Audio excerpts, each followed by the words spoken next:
అనుకున్నట్లే అందరూ ఊహించినట్లే అయ్యింది. మహిళలకు రాజ్యాధికారం హుళక్కే.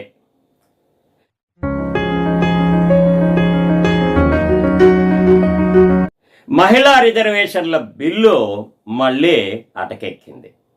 పురుషాధిక్య ఆధీనంలో ఉన్న ఈ రాజకీయ పార్టీల నేతలు మహిళలను అందలం ఎక్కిస్తారా?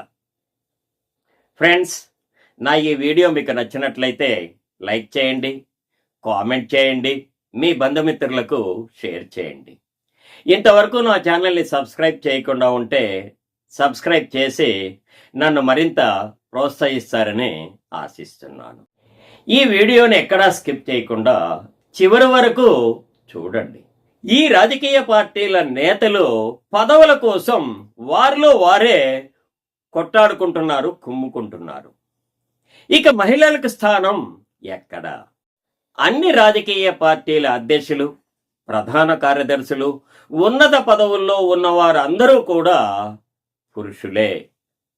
వీరు మహిళలను ఉన్నత స్థానాల్లోకి రాకుండా అడ్డుకుంటున్నారు. కేవలము ఎన్నికలప్పుడు మహిళలకు మాత్రమే ఉచిత పథకాలు అందజేస్తారు. మహిళల ఖాతాలలో 1000-2000 వేయడం అనేది, మహిళలకు ఉచిత బస్సులని, మహిళలకు ఉచిత సిలిండర్లని, కేవలం ఉచిత పథకాలు మాత్రమే ప్రకటిస్తారు. మహిళా ఓట్లతో వాళ్ళు లబ్ధి పొందుతున్నారు. వాళ్ళ ఉద్దేశంలో మహిళల చేయి ఎప్పుడూ కిందనే ఉండాలి.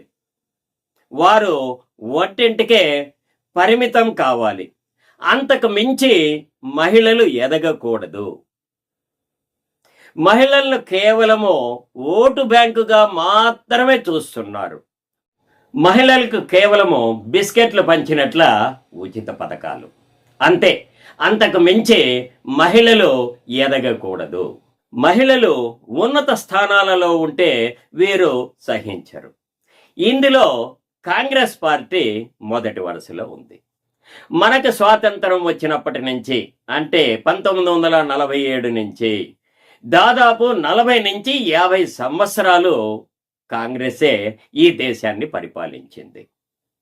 రాజ్యాంగ సవరణలు చేయడానికి కావలసిన మెజారిటీ కూడా కాంగ్రెస్ పార్టీకి ఉన్నింది. మరి నిజంగా కాంగ్రెస్ పార్టీకి చిత్తశుద్ధి ఉంటే, కాంగ్రెస్ పార్టీకి మహిళలంటే గౌరవం ఉంటే ఎప్పుడో మహిళా రిజర్వేషన్లు తెచ్చి ఉండేది. మరి ఇన్ని సంవత్సరాలు కాంగ్రెస్ పార్టీ ఆ మహిళా రిజర్వేషన్ల ఊసే ఎందుకు ఎత్తలేదు? వీరికి తోడు సమాజ్వాదీ పార్టీ, ఆర్జేడీ, డిఎంకే ఇలాంటి పార్టీలు వంత పాడుతున్నాయి. అసలు లోక్సభలో మహిళా రిజర్వేషన్ల బిల్లులు తెచ్చిందే కాంగ్రెస్ పార్టీ కాదు, కాంగ్రెసేతర పార్టీలే. ఒకసారి దేవగౌడ గారి హయాంలో, 2 సార్లు వాజ్పేయి గారి హయాంలో, ప్రస్తుతము నరేంద్ర మోదీ గారి హయాంలోనే లోక్సభలో మహిళా రిజర్వేషన్ల బిల్లులు చర్చకొచ్చాయి. ప్రతిసారి ఆ బిల్లులు చట్టము కాకుండా అడ్డుకుంటున్నది పైన పేర్కొన్న ఆ పార్టీలే. Congress party, RJD, DMK, Samajwadi party ఇలాంటి పార్టీలే. ఈ పార్టీలే ఈ బిల్లును చట్టం కాకుండా అడ్డుకుంటున్నాయి. ఏవేవో కుంటి సాకులు. డీలిమిటేషన్ అని ఒకసారి అంటారు, ఓబీసీ రిజర్వేషన్లని ఒకసారి, ఇలాగ కుంటి సాకులు చెప్తూ అసలుకే మోసం తెస్తున్నారు. నిజంగా నిజాయితీ ఉంటే ముందుగా మహిళా రిజర్వేషన్ల బిల్లును రూపొందించండి. ఆ తర్వాత కావాలంటే ఇలాంటివి ఏవో చిన్న చిన్న సవరణలో అవసరాన్ని బట్టి చేసుకోవచ్చు. ముందుగా మహిళా రిజర్వేషన్ల బిల్లును అడ్డుకోకుండా చట్ట రూపంలో తేవడానికి కృషి చేయండి.